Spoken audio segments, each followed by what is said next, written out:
કે આપણે આ દેવી પૂજકનો બૈરા મરી છે એટલે અહીંના કોઈ ધારાસભ્ય કે નગરપાલિકાના પ્રમુખ આજાનો ટેકો નહીં પકડે, હાથની બાવડું ચાલે. હમણે કોકને 2-3 ધોકા મારશે તો આખું ગુજરાત બંધ કરાવશે. અને અહીં ધારાસભ્ય હું તમે એક તમારા સમાજના છો, તમે આ બધી સમાજના નથી, તમને અમે બધા મત નથી આપતા. તમારો હું એક જ તમારો સમાજ જ છે, તમારો એક જ સમાજ છે. અને ધોકો મારે તો પડકે ગુજરાતમાં તમામ પબ્લિકને એક થઈ જવાનું. તો આ પણ પબ્લિક તમારું જ છે, તમારો જ મતદાન છે.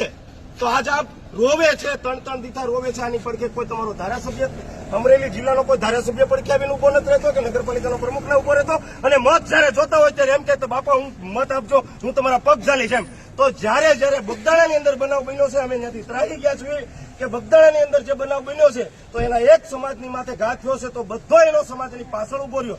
તો હું તમે એક જ સમાજના ધારાસભ્ય છો, આ બીજો સમાજ તમારો નથી. તો હું અમે અમારા સમાજનો હવે ધારાસભ્ય ઉભો કરીએ ગુજરાતમાં. અમારા સમાજને ન્યાય માંગવા માટે અમે ઉભા કરીએ, અમે અમારા સમાજ હાટું ન્યાય માંગવા માટે અમે ધારાસભ્ય ઉભા કરીએ, અમારા સમાજનો હક માંગવા માટે. તો તમે કયા વિધાનસભાના ધારાસભ્ય છો? તો અમે તમારા સમાજ હાટુંથી તમારે લડવાનું, અમારા સમાજ હાટું તમારે ભીખ માંગવાની. અમે આ સહન નહીં કરી દેવામાં આવે અને આવનારામાં અમે આ દેખાડી દેવું. એની કરતા આ જે સમાજને જે પીડા છે અત્યારે એ પીડા અમે જરાય પણ સહન નહીં કરવી. અને આ ડોક્ટરે જે પણ આ બૈરાની કોથળી એનું ઓપરેશન કરતા અને એની જે નસું તોડી નાખવામાં આવી છે અને જે બૈરા ખલાસ થઈ ગઈ છે, પહેલા તો એ 3 ડોક્ટર અહીંથી સસ્પેન્ડ થવા જોઈએ અને એની માથે એફઆઈઆર થવી જોઈએ. અને ત્યાં લગી આ લાશ લેવાની થતી નથી.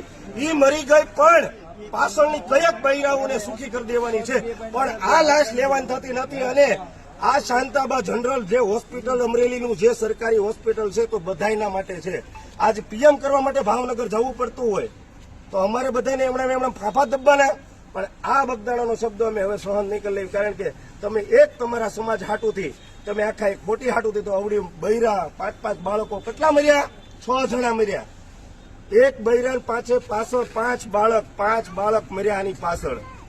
અને આજ અહીંયા બિચારા પગે લાગે છે કે અમારો ન્યાય કરાવો, અમારો ન્યાય કરો. તો આ ધારાસભ્યો તો ઉભા નહીં થાય, અમરેલી હોય કે જૂનાગઢના હોય કે કોઈ પણ ધારાસભ્ય આજ ઉભા નહીં થાય. કારણ કે અમે એના નાગરિક નથી ને, અમે એના નાગરિક નથી. તમે તમારા સમાજના જ ખરા ધારાસભ્ય છો, અમે અમારા સમાજના તમે ધારાસભ્ય નથી, તમે લોકલ છો. એક તમારા સમાજે જ તમને મત આપ્યા છે. એટલે હવે આ સહન કરી લેવામાં નહીં આવે. કારણ કે જ્યાં જોઉં છું દીપકભાઈ, જ્યાં જોઉં છું મારો સમાજ, મને મત આપજો તો હું આપણા સમાજનો વિકાસ કરી, મને મત આપજો તો હું આપણા સમાજનો વિકાસ કરી. તો આ બીજી 1800 પ્રજા ક્યાં જશે? આ જરાય સહન કરી લેવામાં નહીં આવે.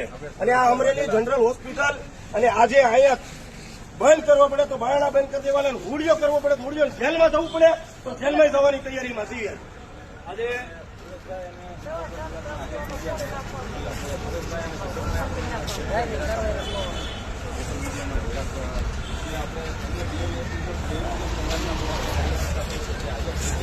કાર્યકર્તા તેની ફરજ નથી, ધારાસભાની પહેલા ફરજ છે.